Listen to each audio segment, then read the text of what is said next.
Bienvenidos al refugio climático del Círculo de Bellas Artes, que estamos estrenando esta semana, la verdad, con mucha alegría.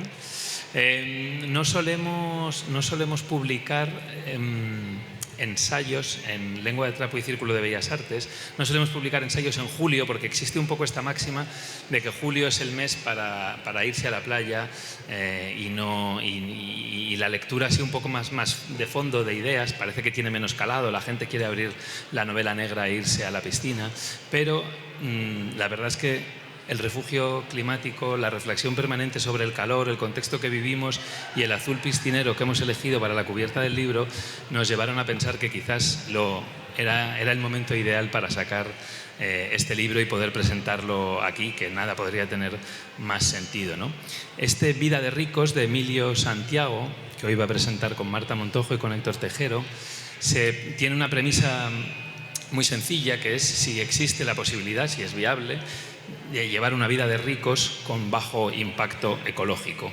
Yo como editor del libro lo acogí con cierto escepticismo. Esta premisa me parecía inviable y debo decir que el libro me resultó completamente seductor y acabé convencido hasta el tuétano y gritando sí es posible, veréis cómo se puede llevar esa vida de ricos y seguir disfrutando sin joder el planeta.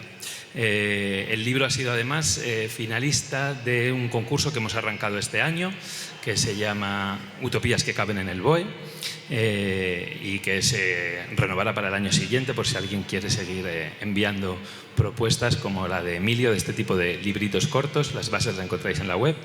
Y nada, pues muchísimas gracias a los ponentes y a Emilio por este libro, que además tiene un final, creo que lo pone ahí en la contra, que es de los más emocionantes que yo he leído en el ensayismo reciente, de verdad. Así que emocionantes de emotividad, vamos así. Nada, mil gracias.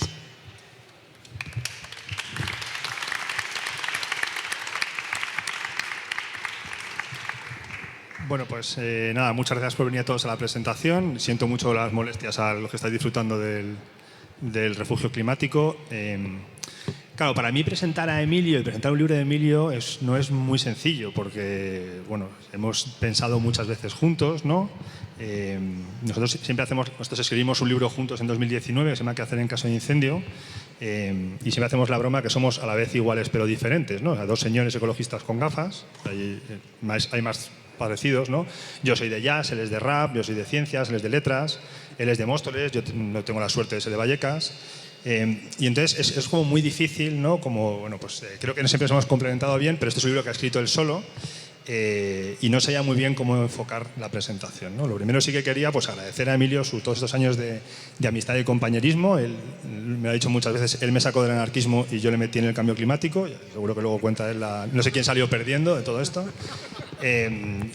Y una parte de la dificultad de presentar el libro me pasó con el libro anterior de Colapso, como hablo tanto con él, sientes que estás leyendo buena parte de tus ideas, ¿no? En plan, esto lo hemos, ¿no? O sea, como en plan, no quiero quitar originalidad, obviamente es todo suyo, pero sí que es verdad que son ideas que muchas veces dices, todo esto me suena ya, ¿no? Y tal. Y lo que quería hacer con la presentación es tirar un poco de algunos hilos que yo sé que él no ha podido desarrollar por la brevedad del ensayo, ¿no? Y algunas intuiciones van a ser como algunas notas al pie de página, por así decirlo, del libro que ha hecho él, ¿no?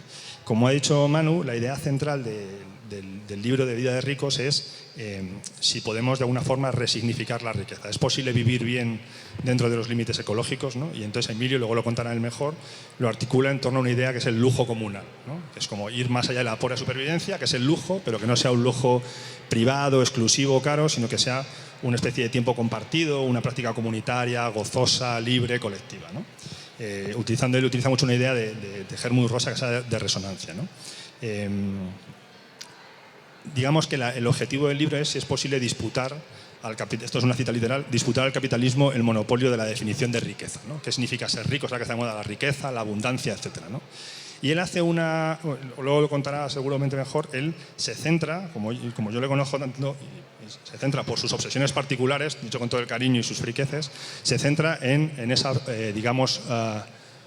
resignificación de la riqueza, lo centra en la realización del arte, ¿no?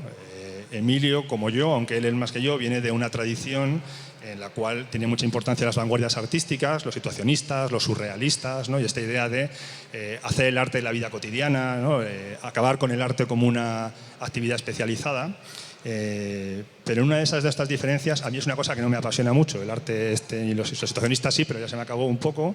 Y entonces, aunque él lo menciona, que se puede ir mucho más allá del arte y lo coge como ejemplo, ¿no? Yo sí que quería tirar de ese hilo para ver qué actividades, además del arte, además de la creación poética, pueden dotar el lujo comunal, ¿no? Él habla de la idea de superación del arte como actividad especializada, buscar la soberanía poética, el juego simbólico, ¿no? Por ejemplo, una cosa que es la democratización de la creatividad, el comunismo del juego, ¿no? Entonces, en esto de cuáles son nuestras pasiones compartidas, yo reconozco que eso tiene que ser una parte del lujo comunal, ¿no? y entiendo el valor de todo esto, pero como decía, pues nuestras diferencias a mí no me apasionan, ¿no? Entonces, por ampliarlo, cuando estaba leyendo el libro y pensaba que podíamos contar aquí, me acordé de una frase de César Rendueles, que él hablaba en un libro, no recuerdo en cuál, que hablaba de actividades autotélicas, ¿no? Que es un nombre rarísimo para decir actividades que son un fin en sí mismo, ¿no? Son actividades que cuanto más se practican, más se disfrutan, ¿no? Por ejemplo, el arte, ¿no? Por ejemplo, la creación artística, pero también el deporte, tocar un instrumento, bailar juntos. Mi pareja, que es profesora de danza, que está hoy aquí, tiene una bolsa en su casa que pone bailar como si nadie estuviese mirando, ¿no? Y es una idea pues, de cómo sería un bailar que no es puramente pues, para el público y tal, ¿no? O aprender un idioma por necesidad, sin necesidad, ¿no? Pues yo soy un friki de los idiomas y de repente digo, ¿cómo es el húngaro? Y luego pues, haces el Duolingo una semana y luego ya nunca más, ¿no? O la jardinería o el bricolaje, ¿no? Entonces, yo tenía dos problemas con este concepto de autotélico. El primero, que no voy a entrar mucho, es que creo que es una buena parte de la estructura de captura de valor actual vas a encoger nuestras actividades autotélicas y ponerlas al servicio del capitalismo, ¿no? La idea de que lo que a ti esta frase terrible de si eliges un trabajo que te gusta no trabajarás nunca más en tu vida, que es una polla, pero es verdad que sí que tiene una cosa de estas de captación y de que, ¿no? Como que es una posibilidad de, aunque sea un fin en sí mismo, sí que hay una estructura de captación de valor, ¿no? Y la otra es que me parece una palabra demasiado rara como para que sea útil, al menos así entre nosotros, ¿no? Y entonces, pensando esto, se me ocurrió que igual podíamos resignificar esto en el hobby, ¿no? La idea de hobby, ¿no? La idea de una afición, un pasatiempo, una afición que se disfruta, que no tiene profesional. En realidad, el hobby te puede ser una cosa obsesiva. Yo diría que cuando empieza el trabajo acaba el hobby, ¿no? Si tu hobby se convierte en un trabajo, deja de ser un hobby y es otra cosa, ¿no? Y entonces esta idea que tenía Emilio del comunismo del genio, que mola un montón, yo lo voy a llamar el comunismo del hobby, ¿no? Como una sociedad en la cual todos tenemos muchísimo tiempo libre, que luego contará él, para el hobby, ¿no? Y tendríamos cosas como el círculo de los bellos hobbies, ¿no? Incluso tendríamos, este es el peor chiste de mi vida, y es jodido, claro, la sociedad de los hobbies, que es la comarca, ¿no? Pero dicho esto, quería sí que hay una reivindicación del hobby, porque y ahí sí que hay una especie de, creo, y una crítica, que es los situacionistas son demasiado intensos, ¿no? O sea, tienen una cosa de esto del arte, el genio, ¿no? Y yo lo leí y decía, claro, Debord, miré, cuando escribe Debord los libros de internacionalista tiene 20 años y encima es francés. O sea que por necesidad es una persona como no demasiado intensito, por así decirlo, ¿no? Y yo creo que hay una reivindicación del hobby como una cosa más moderada, más de, bueno, pues paso el tiempo, ¿no? No digo que no, o sea, como que no te... Yo me sentía con este comunismo del genio, me sentía como, me van a obligar a que mi vida sea aventurera. Y una vez está bien, pero yo también quiero estar en mi casa tranquilo jugando al ajedrez, ¿no? Entonces sí que es verdad que creo que esta idea también encaja un poco con esta... Igual es una incapacidad de pensar esa vida aventurera y es simplemente que todos tenemos una sociedad del cansancio, todos estamos cansados y nos da pereza hasta tener aventuras. Y es como, por favor, déjame tranquilo, yo quiero hacer jardinería y ya está, ¿no?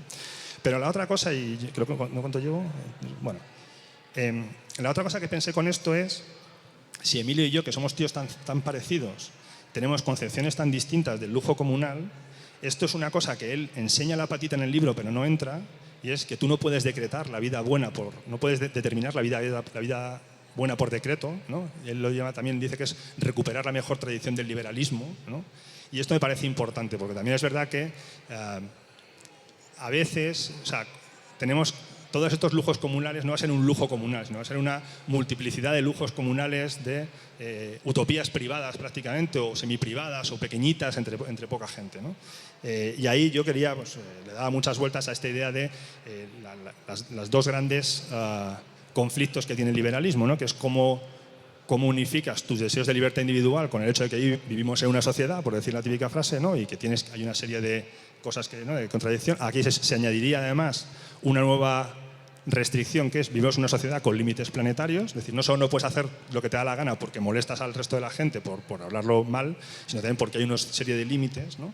Y la otra cosa también es la gran crítica del socialismo al liberalismo, ¿no? Que es en muchos aspectos el marxismo y Marx y el primer socialismo es una superación de los límites del liberalismo, que es tenemos que tener los medios para que cualquiera pueda permitirse sus utopías, ¿no? Y de esta forma el socialismo, en esta idea de Emilio, podría ser quizás poner las condiciones para el florecimiento de estas utopías semiprivadas, en las cuales puede ser totalmente privada porque estás en tu casa disfrutando de lo que seas, o estos lujos comunales colectivos. Y la otra cosa que ya, y con esto acabo, en el libro se hace mucho hincapié en esta idea de lujo comunal. Tiene dos implicaciones. Una es la necesidad de tiempo. Se hace una reivindicación en todas las medidas de reducción de jornada y cómo la izquierda está recuperando la liberación del tiempo. Y otra es la noción de comunidad, ¿no? Que es tan importante, ¿no? Y a mí me interesa como el tipo de comunidad que generan estas prácticas autotélicas, hobbies, lo que sea, ¿no? Porque es verdad que por una parte nuestra sociedad está perdiendo comunidad, esto es un mantra común, una sociedad más individual, pero no solo está perdiendo comunidad, sino que está perdiendo diversidad de comunidades, ¿no? Lo que tenemos son cada vez, o sea, y él hace mucho hincapié en el urbanismo, que es la crítica que le voy a hacer después, con esa idea de que el urbanismo, o sea, lo que necesitamos el urbanismo genera aislamiento, ¿no? Necesitamos como comunidades más basadas en el urbanismo. Y en realidad yo creo que lo que estamos perdiendo son un tipo de comunidades muy particulares que eran comunidades forzosas, ¿no? O sea, el urbanismo no individualista genera una comunidad que es estar con gente con la que no tienes mucho en común, ¿no? Que es tu vecino, ¿no? Y de hecho buena parte de solo en España tenemos 2 series de televisión que se basan en los conflictos de una comunidad de vecinos, ¿no? Que es como esto y tal. Y lo que están surgiendo son cada vez más comunidades que digamos, generan lo peor que tienen las comunidades. Las comunidades online, por ejemplo, en la cual solo hablas con gente que es igual tuya, en el peor de los casos las comunidades conspiranoicas, que son tremendamente cerradas, pero solo hablar con gente que es parecida a ti, eso tiene unas consecuencias, yo creo, perversas para nuestra individualidad y también para la democracia, ¿no? Y estas comunidades autotélicas o estas comunidades del lujo comunal me parecían muy interesantes porque son comunidades en las que tienes como las dos cosas, ¿no? Un hobby, estás ahí como yo estoy aquí porque me flipa la jardinería y a lo mejor estás con una persona que no tiene mucho más que ver que tú, ¿no? Y hay una experiencia muy común que es gente que pues la PA, por ejemplo, salía, entras en contacto con alguien que de repente es una señora que es cristiana de base, ¿no? Y te sorprendes, tú me lo has contado alguna vez, ¿no? En Rompe el Círculo, de repente y descubres que hay una diversidad de puntos de vista y generas unas comunidades mucho más ricas que no es simplemente las que estamos tendiendo a generar todos, como mucho más cerradas, generalmente virtuales, pero no solo, ¿no? Y esto creo que sería una cosa interesante. Y digo que esto es importante porque él, ya sí que con esto acabo de verdad, lo he dicho varias veces, pero esta sí que espero que sea la de verdad. Creo que es el punto donde, no sé si más diferencias, pero el otro día leyéndolo, creo que donde más claro que falta algo más, recogiendo una tradición muy rica, él pone como uno de los criterios imprescindibles para generar comunidades es el urbanismo, ¿no? Esta idea famosa de los PAUs han generado unas estructuras urbanas terribles, la España de las piscinas, una idea muy de los situacionistas, muy de los 60, Lefebvre, el derecho a la ciudad, etcétera, que yo creo que es cierta, pero yo cada vez, igual esto es como mis obsesiones particulares últimas, ¿no? Las ideas o sea que el problema que tenemos con las comunidades es cada vez más las comunidades, las infosferas y las comunidades digitales y la posibilidad de generar esas comunidades digitales, ¿no? Es decir, en ese proceso de los 60, además del suburbio, que sería el típico de la crítica al urbanismo individual, también estaba la tele, ¿no? Y con esta idea de cómo son las comunidades, creo que cada vez esa emergencia de lo digital también fragmenta mucho la experiencia comunitaria, no la rompe porque genera unas comunidades muy particulares que son o muy duras o muy blandas, Y creo que esa parte, por ejemplo, también, tú la comentas una parte que mola un montón cuando hablas de la digitalización de la creatividad y cómo de repente ahora todo el mundo con un móvil puede ser un director de cine o mi hija que está aquí también, que utilizar el TikTok y hacer maravillas creativas con el TikTok, ¿no? Y creo que también esto es importante para el tipo de comunidades que creamos, ¿no? Por ejemplo, quería poner 3 ejemplos. Uno que era una cosa que hemos discutido mucho tú y yo, que es quién quiere ir a un cineforum cuando tiene Netflix, ¿no? Es la ruptura. El cineforum, que era la cosa que se hacía, la ocupa por tradicional en los 90 y qué bonito el cineforum, pero ¿para qué veis? Si puedo poner 1000 canales en mi casa, ¿para qué tengo el cineforum, ¿no?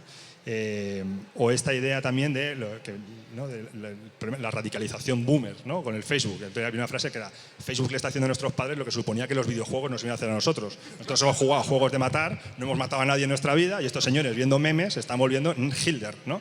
Entonces creo que, y esa movida de las, ¿no? Creo que ahí cada vez tiene un peso mayor que el urbanismo, como esa especie de un urbanismo digital, ¿no? Y que tenemos que explorar cómo en esa reconstrucción de la comunidad y el lujo comunal integramos esta dimensión digital, que yo creo que por mucho que hagamos ecologismo no va a desaparecer, ¿no? Que se puede tener una infraestructura digital potente, quizá no 1000 centros de datos y un chat GPT en cada casa, pero sí una cosa razonable dentro de los límites planetarios, ¿no? Y cómo integramos eso dentro de los lujos comunales, la diversidad, porque al final, le pongo un ejemplo, esta idea de ir más allá del arte, ¿no? Por ejemplo, y entrar en el lujo comunal desde lo colectivo, me vino, entre otras cosas, porque he empezado a ir al gimnasio por primera vez en mi vida, ¿no? Crisis de los 40 de manual. Y entonces ahí yo pensé, yo voy al gimnasio y lo que hago es le pido a ChatGPT la tabla y luego miro en TikTok cómo se hace el ejercicio. Lo hago yo y lo hace medio gimnasio, ¿no? Y entonces es una comunidad que se forma, que en realidad es me estoy liando, pero ya acabo en esto, y es como ese fin, ¿no? Como esa comunidad autotélica, al final, vas para el ejercicio, lo haces porque tienes un montón de señores diciéndote lo mismo, ¿no? Y tal. Y eso creo que hay que integrarlo en estas también de cosas del lujo comunal. Y ya está.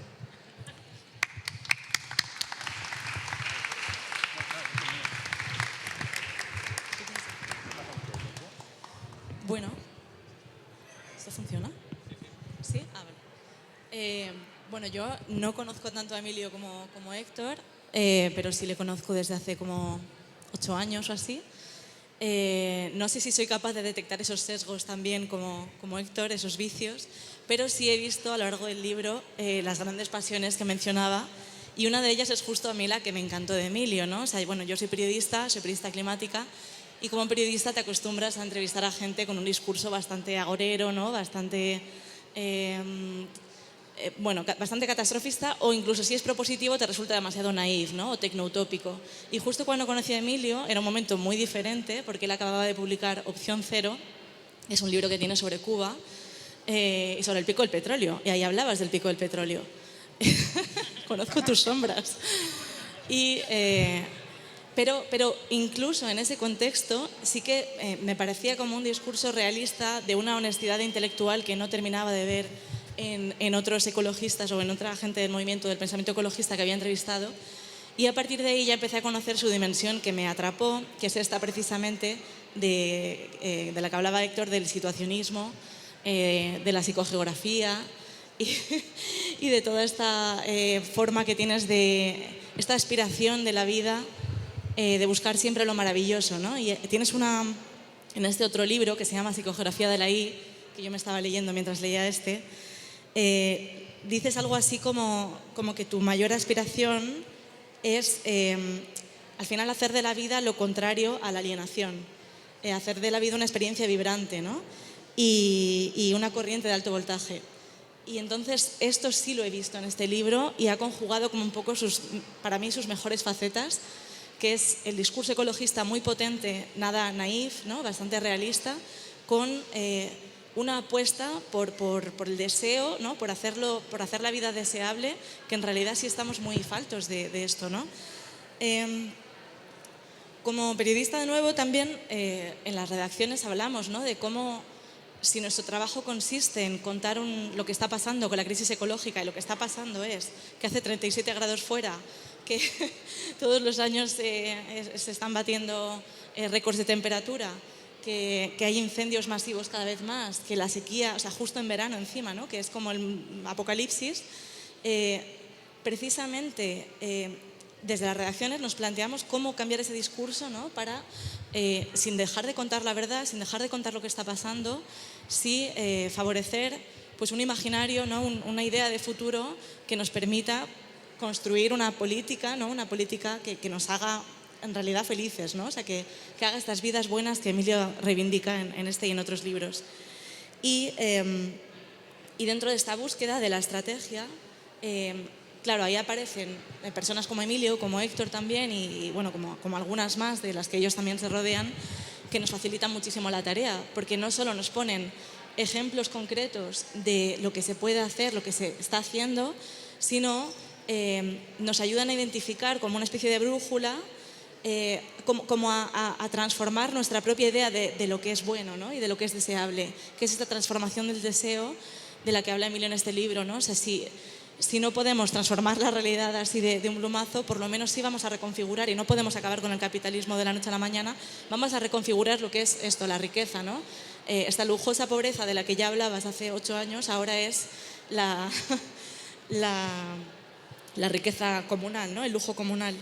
Y bueno, aquí Emilio da algunas claves, o sea, no solo habla en términos de cómo podemos imaginar esos futuros, sino también desde qué políticas públicas, o sea, para empezar, cuál es el papel de las políticas públicas en todo esto y qué políticas públicas concretas nos podrían ayudar a caminar hacia esos escenarios, ¿no?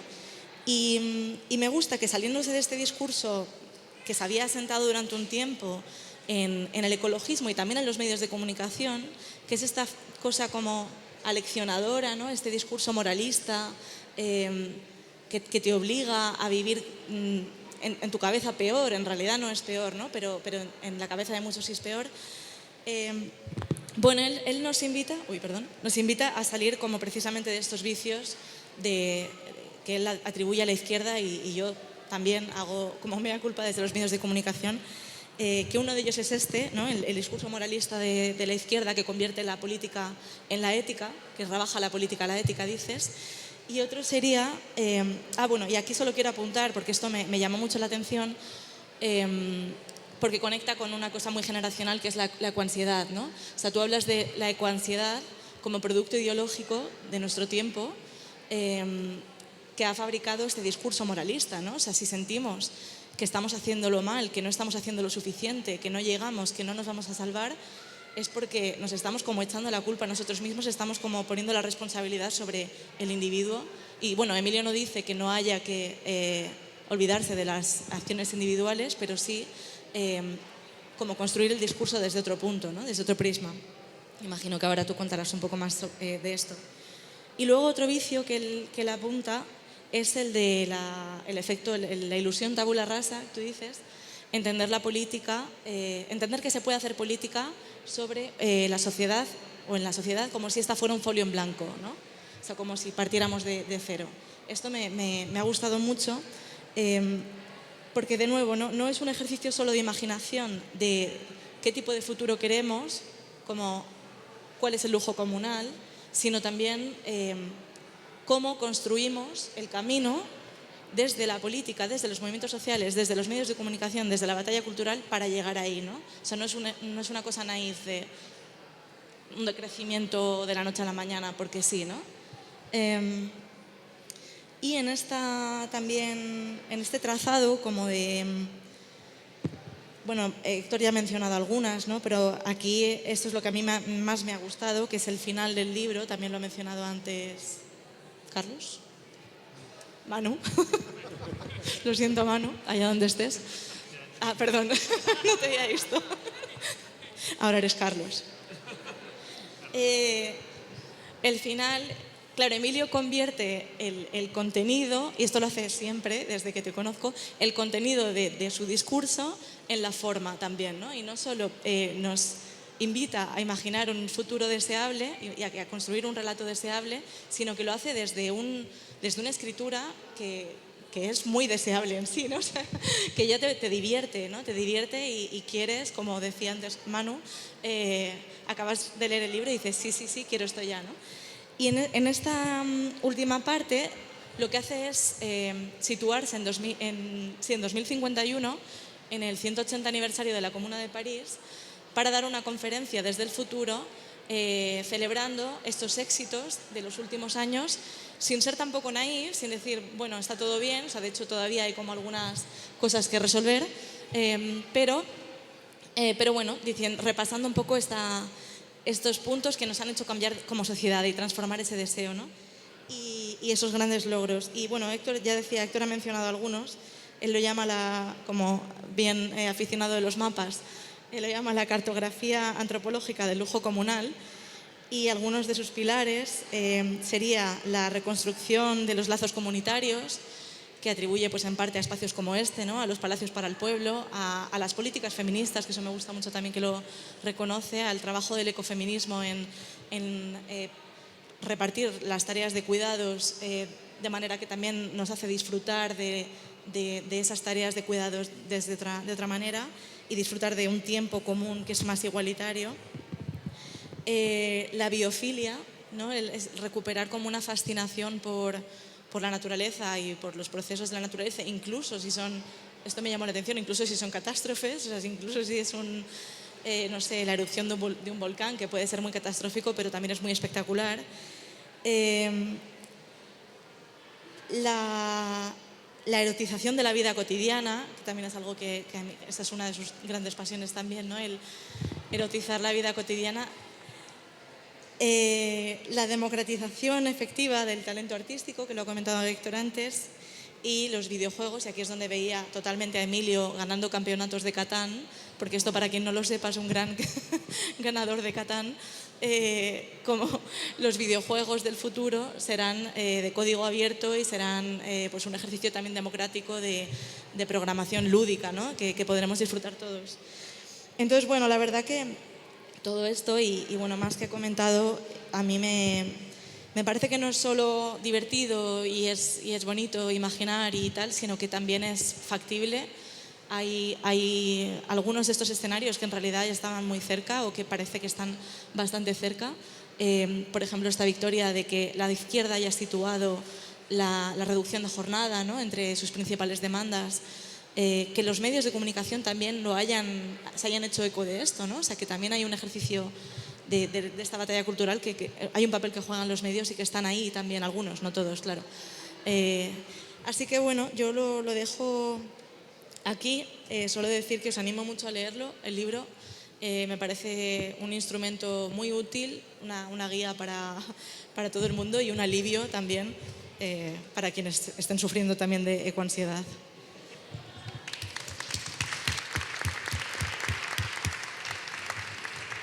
Vale. Bueno, pues muchísimas gracias. En primer lugar, gracias a todas, todos y todes vosotros por una tarde de antropoceno tan dura estar aquí en una presentación de un libro. Gracias a Héctor y a Marta, que como buenos amigos han aceptado con cariño el chantaje que les ofrecí y además han presentado el libro desde flancos súper interesantes. Gracias también a Lengua de Trapo y al jurado del premio por considerar que el texto tenía algún interés. Y gracias al Círculo, no solo por ofrecer el espacio, que es obvio, sino por construir un espacio como este. Porque de hecho estaba pensando en la presentación y decía, igual basta con decir que el lujo comunal es esto. Y ya está. Y me puedo ir a casa y nos ahorramos la presentación y sacáis vuestras conclusiones. Quiero decir, porque es verdad, es decir, lo que se hace en el libro es defender que lugares como este, lugares bellos, accesibles, sensuales, donde podemos disfrutar de la capacidad de encuentro, de la gratuidad, del amor, del juego, es exactamente lo que necesitamos para ganar la disputa del deseo al capitalismo. Entonces, por eso decía que no es solo gracias por el espacio, sino gracias por construir un espacio como este. Decía el otro día, medio en broma, en el Blue Sky, que el refugio climático del Círculo de Bellas Artes realiza la vida de ricos que todos merecemos tener, en hechos concretos, y que lo que nos tocaba a nosotros como presentadores de esta charla básicamente era, bueno, de alguna manera influir en vosotros para convenceros de que merece la pena salir ahí fuera a pelear para que el país se parezca a esto. Y los principios que inspiren un lugar como este, que sean los principios que inspiren la organización que tenemos que hacer de nuestras sociedades, muy dura, pero también puede ser muy excitante en los próximos años. Bueno, dicho esto, así voy a intentar no repetirme mucho, porque Héctor y Marta han planteado un montón de cosas, Pero básicamente la idea del libro es muy sencilla. La idea del libro es muy sencilla, pero al mismo tiempo, curiosamente, muy contraintuitiva, y no debería ser contraintuitiva. Y un poco la idea es que deje de ser contraintuitiva. Y es que es posible vivir no solo mejor, sino mucho mejor dentro de los límites planetarios. Esa es la idea fuerza del libro. Es decir, que la agenda ecologista y la expansión de, y aquí podéis poner la palabra que queráis, felicidad, deseo, plenitud, bienestar, significado como queráis, eso que podemos llamar la vida buena. Es decir, la agenda ecologista y la expansión de la vida buena no solo no son incompatibles, son profundamente sinérgicas, se necesitan. Esta es la idea fuerza fundamental del libro. Antes decía que el círculo, o sea, el refugio climático materializa la idea de lujo comunal, pero por intentar ponerle alguna palabra que lo aterrice un poco más, podríamos decir que el lujo comunal es un proyecto de vida buena, de vida lujosa, excesiva, es decir, que reivindica una orientación hacia el deseo más allá de la satisfacción de necesidades, y esto lo hace intencionalmente para provocar un ecologismo que se ha movido durante 50 años en los códigos de la supervivencia. Creo que eso explica en parte su derrota política. Bueno, pues la idea es que una vida así, una vida de lujo comunal, puede ser no solo de una manera alternativa sostenible, más sostenible, sino que al mismo tiempo puede ser mejor. Puede ser mejor. Y sé que esto es polémico y comentaba antes Héctor una cosa que me parece importante y eso lo reafirmo, no podemos decretar cuáles van a ser los contenidos concretos del lujo comunal porque van a ser miles y ahí hay una parte, digamos, positiva del liberalismo que hay que defender, pero sí que creo que podemos afirmar o atrevernos a afirmar que el lujo comunal no va a ser solo más ecológico, sino va a ser pasional y existencialmente superior. Y sé que decir esto es muy arriesgado porque cualquier cosa que parezca insinuar una especie como de jerarquía de valores en este mundo es una herejía, pero defiendo absolutamente que es pasional y existencialmente superior.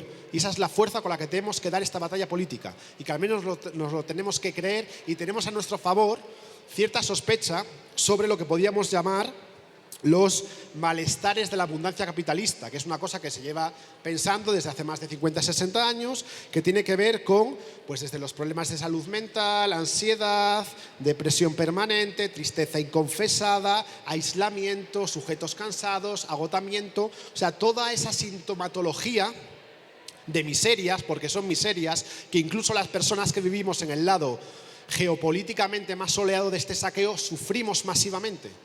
Y aquí tenemos, yo creo, un yacimiento de energía política interesante para reivindicar nuestro derecho a vivir de otra manera. Nuestro derecho a vivir de otra manera. Vale. Bueno, la idea del lujo comunal se retrotrae a la Comuna de París, no voy a meterme en esto porque la idea es que no hablemos mucho más de 15 minutos cada uno, que pueda haber una pequeña ronda de presentación. Simplemente mencionar que sí que me parece interesante de... Bueno, voy a contar la historia, yo a esto lo comentaba Marta antes, a esta idea durante muchos años yo la llamé lujosa pobreza, un oxímoron. Pero evidentemente te das cuenta con el tiempo que lujosa pobreza no deja de ser un significante, como muchos otros que el ecologismo maneja, que no pelea bien en campo político. Porque la pobreza es un concepto demasiado asociado a experiencias de mierda, que por mucho que la quieras resignificar, pues igual no puedes. Entonces, bueno, pues digamos que la cuestión del lujo comunal, más allá de remitirnos a los ancestros más hermosos, que es ese intento del primer gobierno en armas obrero de la historia de imponer una vida distinta, una vida que además lo interesante como del concepto es que en su momento ya iba más allá de socializar los medios de producción. Lo que querían era también socializar los medios de producción poético, por así decirlo, socializar los medios de construir los mitos y los significados que dan sentido a las vidas que vivimos. Creo que esa es la tremenda fuerza del concepto de lujo comunal que de alguna manera he intentado recuperar para la causa de construir un programa ecologista excitante.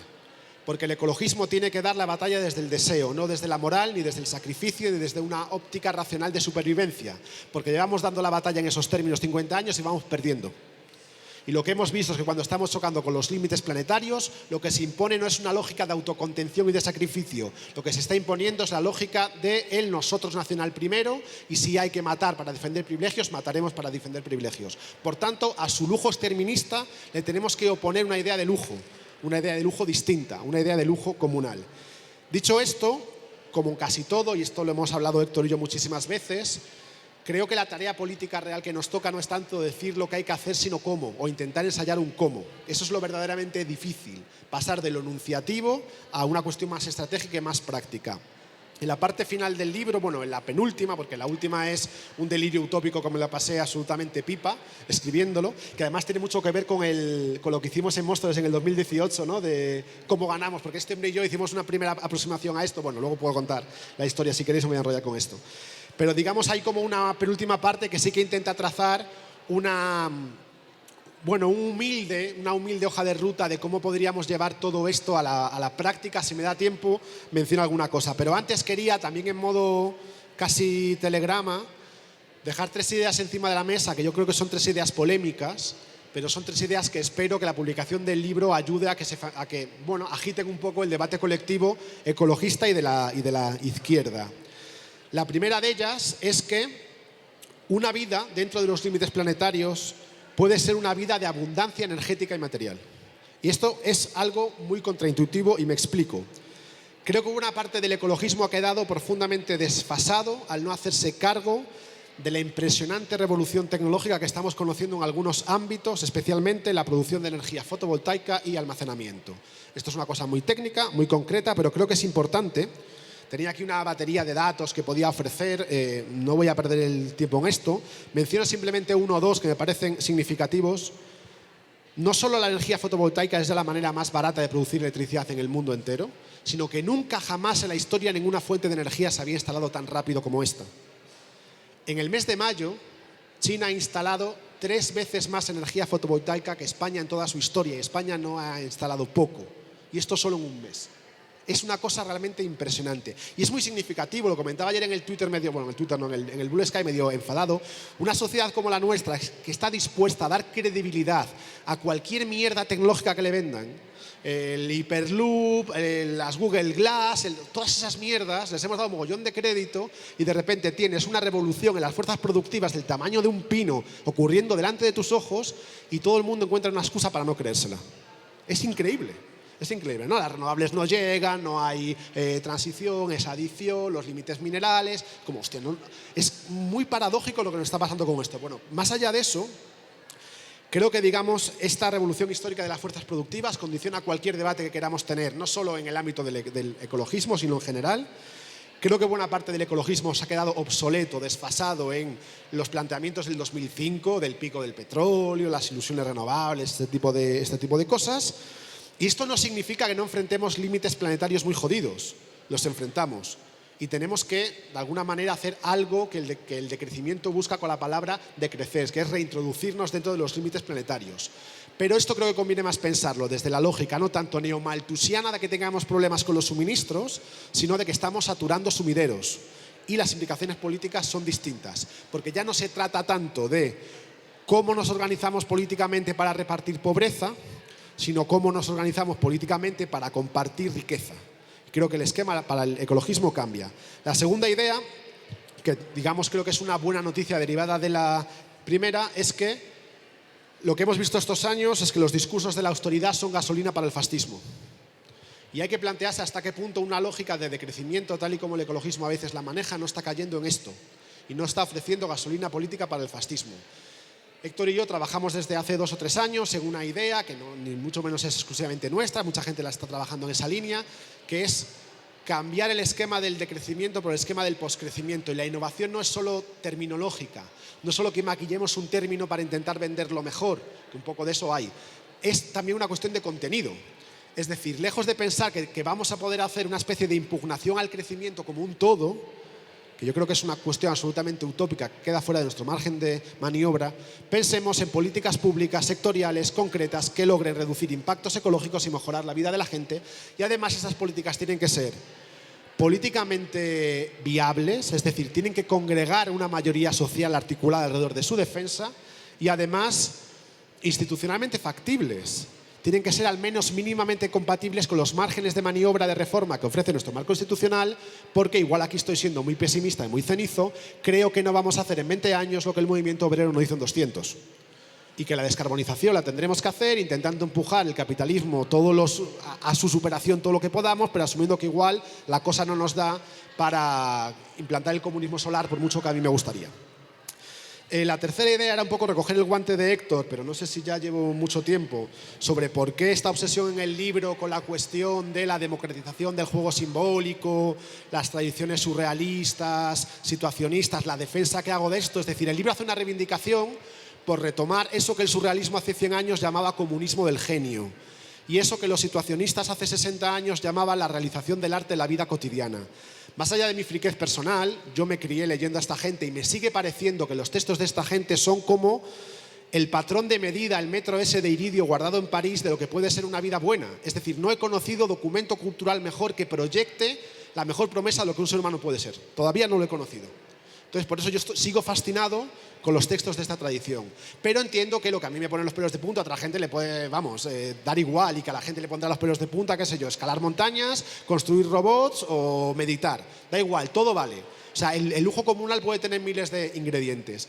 Pero quise hacer una revisión de esto, no solo por friquez, sino porque también creo que hay como un yacimiento olvidado que en otros aspectos no sucede.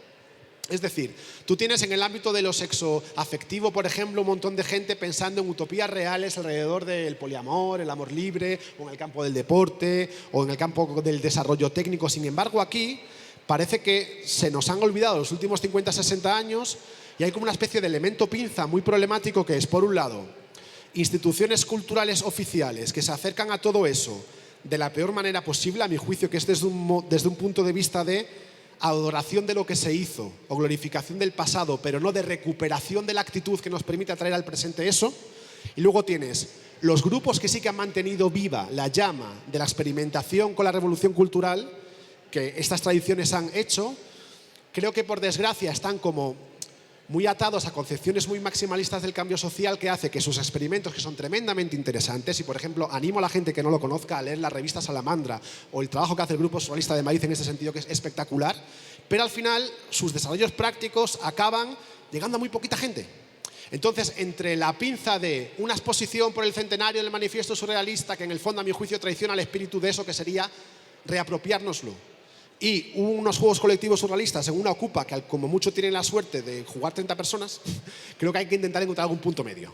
Y de alguna manera en el libro lo he intentado, ¿no? Pero bueno, digamos eso por recoger el guante de Héctor. Y ya por cerrar, no me meto mucho en esto, pero sí que digamos, no hay tanto como en el libro una hoja de ruta de cómo llevar esto a la práctica, más bien lo que se plantea es una caja de herramientas diversa, porque toda política de cambio es una política plural, hay que huir como de la peste de cualquier monocultivo estratégico, de diversas herramientas que nos pueden ayudar, y lo clasifico como en 3 bloques. Algunas tienen que ver con políticas públicas que puedan ayudar a transformar la gramática social, las estructuras que se nos imponen y condicionan nuestras vidas cotidianas. Ahí la cuestión clave pues es la reducción de jornada, pero hay otras cuestiones que tienen que ver con la precariedad o este fomento de la comunidad, que es verdad que lo planteé desde el urbanismo y me ha parecido muy acertado lo que ha dicho Héctor, ¿no? De cómo afrontamos esto desde el hecho de las comunidades digitales que de hecho se están creando.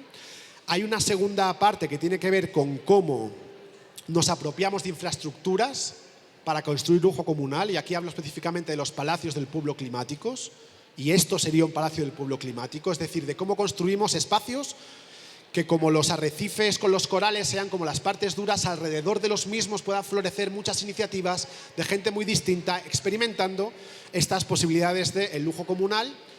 Y una tercera parte que es más complicada, que tiene que ver con cómo construimos focos de deseo distintos. Focos de deseo que nos hagan que incluso teniendo tiempo libre y teniendo infraestructuras como esta, nuestros deseos se orienten de una manera que sea, digamos, más sostenible y a mi juicio también pasionalmente superior. Y esto es muy complicado porque ese es un terreno especialmente antipático para que la política pública haga nada. El Estado no puede decretar lo que es una vida buena. Creo que esto tiene que ser la emergencia de un ecosistema, tanto de narrativas como de ejemplos prácticos, muy diversa, que vaya configurando el deseo de otra manera. Pero aquí sí que creo que se puede añadir como un punto político, y es: tenemos que disputarle a la derecha lo aspiracional. Ha sido un enorme error histórico que hayamos regalado lo aspiracional a nuestros enemigos. De hecho, seguramente los contenidos de las utopías de la derecha, desde el anarco-libertarianismo hasta hasta cuestiones que tienen que ver con hacerse rico con las criptomonedas, no son más que nuestros deseos, el deseo de autonomía personal, el deseo de abolición del trabajo, pero pervertidos por un fracaso histórico y canalizados de la peor manera posible, que es a través de la fuga y de la psicopatía. Por tanto, tenemos que disputar a la derecha el contenido de lo aspiracional. Y ya para cerrar, esto es un poco cutre, pero bueno, como me lo pasé muy bien, quería leeros simplemente los últimos 2 párrafos de esa especie como de conferencia imaginaria que me gustaría dar en el 2051, en el 180 aniversario de la Comuna de París, que como decía antes, el germen de esto es un juego, bueno, es una exposición que hicimos en Móstoles en el 2017 sobre cómo imaginábamos el 2030, luego viniste tú el año siguiente y este hombre presentó un texto magnífico que era como una lectura al comité del partido de cómo conseguimos también ganar a nivel político, bueno, van en esa línea, pero un poco creo que los 2 últimos párrafos resumen la apuesta fundamental del libro y además creo que es la parte con la que mejor me lo pasé escribiéndolo, ¿no? Y dice así: esta pequeña relación de los rasgos más destacados del lujo comunal, sin ser nueva, ilumina nuestros éxitos. Por debajo del choque de placas tectónicas geopolíticas que sigue dominando la historia, hay otra guerra más importante que terminará decantando la primera. Una guerra asimétrica por el sentido de la vida, que además estamos ganando desde dentro de todos los imperios en liza. Europa hace mucha propaganda del tiempo libre per cápita, donde somos campeones tras la reciente adopción de la jornada laboral de 24 horas, apenas 20 años después de generalizar la de 32 horas. Pero nuestro soft power apenas ha explotado el argumento que me parece definitivo. Casi ha desaparecido el consumo masivo de ansiolíticos y antidepresivos que caracterizaba a una sociedad como la española, especialmente en su lado femenino, hace menos de 30 años. Voy terminando, y lo quiero hacer en tono personal. Hoy miro a mis nietos pequeños, Ibai y Sálvora, y siento algo que jamás pensé que podría sentir a estas alturas. Toda la vida me ha atormentado su juicio generacional, tener que responder ante sus reproches por el mundo destruido que les dejábamos. Sin embargo, sinceramente, los veo crecer en este casi ecosocialismo de nombre tan feo, entre estos dones del lujo comunal, y siento algo parecido a envidia sana. ¿Quién tuviera 15 o 20 años hoy? Siguiendo con los versos del tiempo de las cerezas, ya que estamos celebrando la comuna, veo que las muchachas de hoy tienen muchísima más locura en la cabeza y los enamorados de hoy muchísimo más sol en el corazón del que tuvimos nosotros. Cuando dudo y me angustio, y todavía hay muchas razones para angustiarse, me agarro a su alegría tan nueva. Y sé que lo van a hacer mucho mejor de lo que nosotros lo hicimos. Muchas gracias.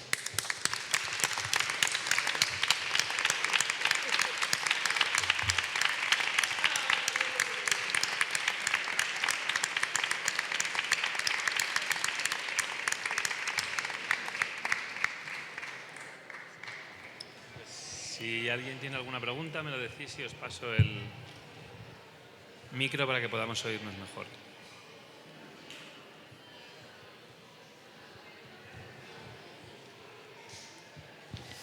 Hola.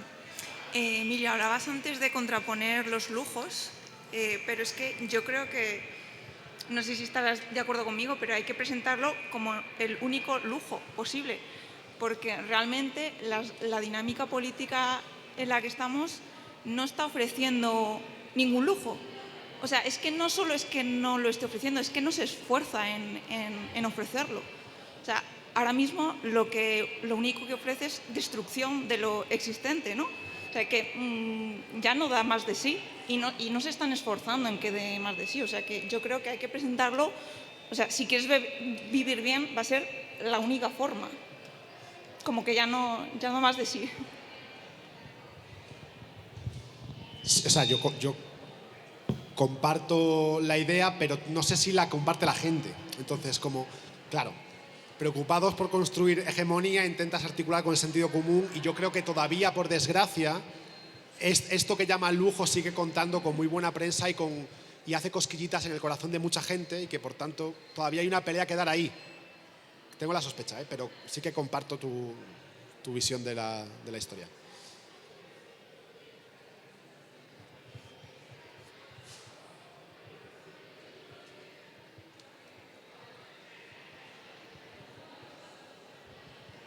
¿Qué tal, Emilio?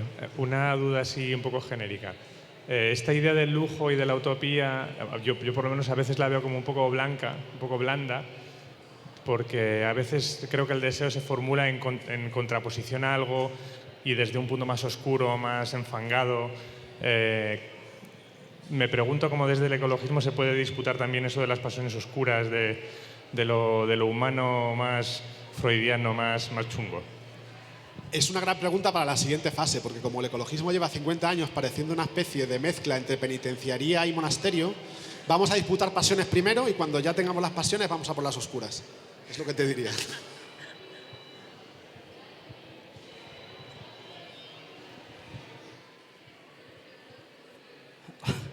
Hola, ¿qué tal?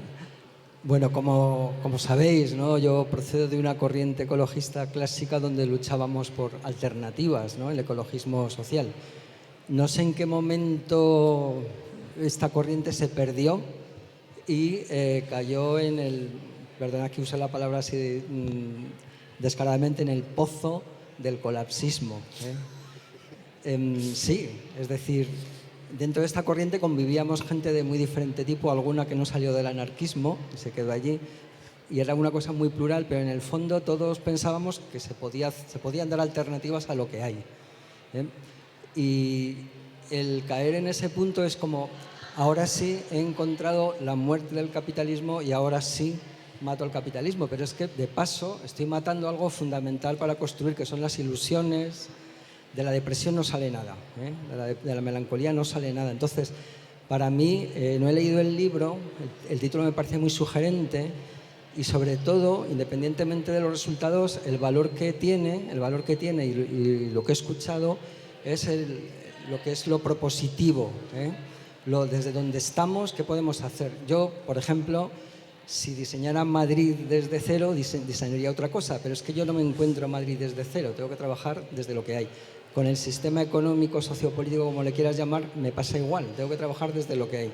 Entonces, todos los esfuerzos de investigación, de trabajo, para construir desde lo que hay, para enseñar esperanza, cosas positivas y no negativas, no solo sufrimiento, austeridad, que encima caemos en el peor de los puritanismos, ¿no? Nosotros vivimos en otra cosa, pues ya digo que me parece positivo. Nos conocimos hace tiempo, aunque yo no lo sabía, pero reflexionar en este sentido me parece muy valioso y me parece un buen esfuerzo para sacar al ecologismo social que se despistó. Me surgen un montón de cuestiones a lo que habéis dicho, ¿no? Tiene que ver, pues claro, este maravilloso refugio climático no sale de la nada, ¿no? Pues hay aire acondicionado, consume recursos, etcétera. En fin, hay muchos temas abiertos. Pero hay una cosa interesante que habéis señalado y es, estamos ya viviendo una revolución tecnológica que en el fondo hemos ayudado a construir, porque algunas de las cosas que se están haciendo son las que nosotros decíamos, planes energéticos, carriles bici, y dices, joder, es que hay kilómetros de carriles bici cuando yo luchaba por 100 metros. Entonces, me parece que hay que cambiar un poco la filosofía, al menos de la gente más activa, y eso, buscar utopías que sí que caben en el BOE y que se pueden hacer desde nuestras capacidades. Muchas gracias, Paco. Yo no sé en qué momento se torció, ¿no? Cuando se jodió el ecologismo en España, por utilizar el célebre título de aquel libro, pero sí que es verdad que hasta 2010-2011 era un programa mucho más plural. Y es curioso porque coincidió y yo vengo del colapsismo más hardcore, o sea, de los pozos más profundos. Pero coincidió precisamente un momento de auge social y de ilusión como el 15M con la declinación más oscura de las figuras intelectuales del ecologismo en España. ¿Cómo? El miedo al éxito, el miedo escénico, el miedo a que por una vez puedes hacer algo y nos retrotraemos. No sé muy bien, aquí hace falta una conjunción de psicoanalistas y de historiadores y de gente que lo vivió, pero tienes toda la razón. Sí, creo que, o sea, al menos este libro y otras muchas cosas que mucha más gente venimos haciendo va un poco en esa línea, ¿no? Bueno, pues si vamos a transitar, a hacer una transformación tan importante, qué menos que ofrecer un horizonte deseable y excitante para hacerlo.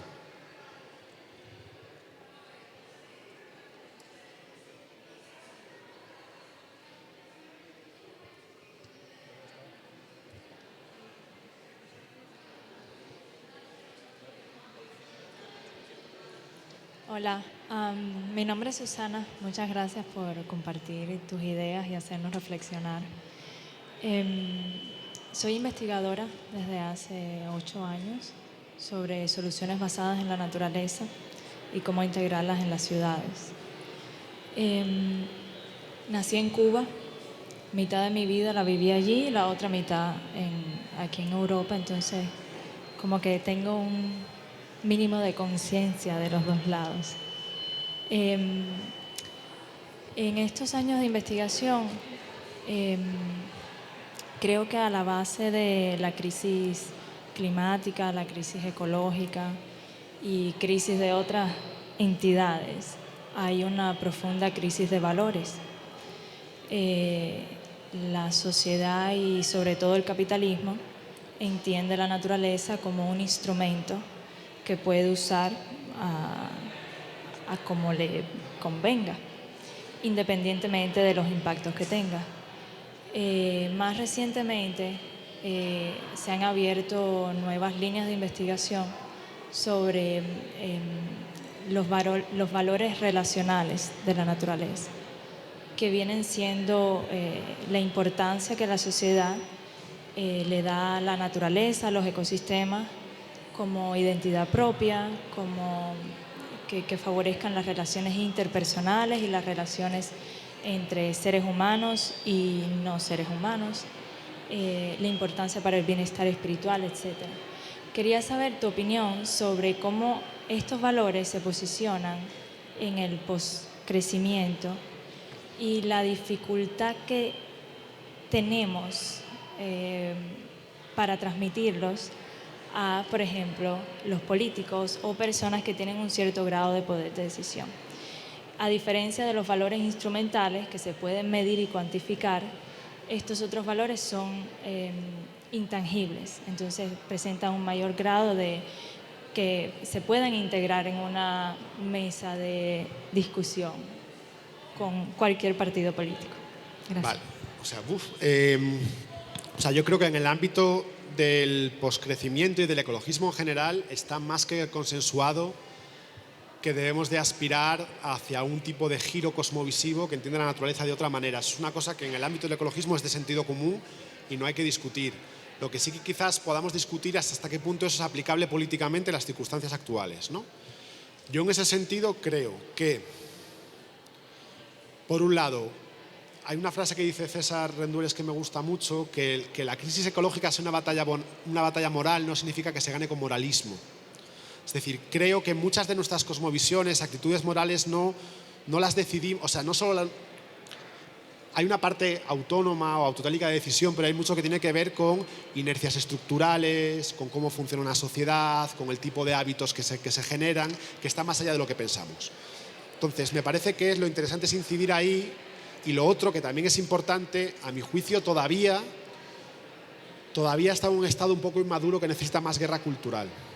O sea, creo que una cosmovisión antropocéntrica, por ejemplo, es algo tan arraigado en nuestra constitución antropológica que vamos a tardar mucho tiempo en que efectivamente dé lugar a otra cosa. ¿Eso significa que no debamos de pelear por otra cosa? No.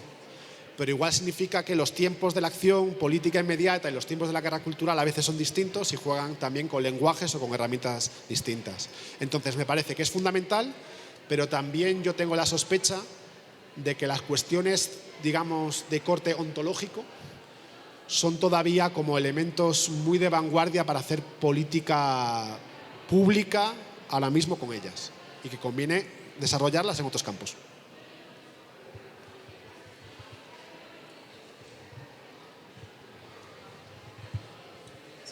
Bueno, pues nada, sin más intervenciones, daros las gracias a todos por venir, invitaros a que os deis una vuelta para ver todo lo que está pasando por aquí. Muchísimas gracias a los tres y sobre todo a Emilio.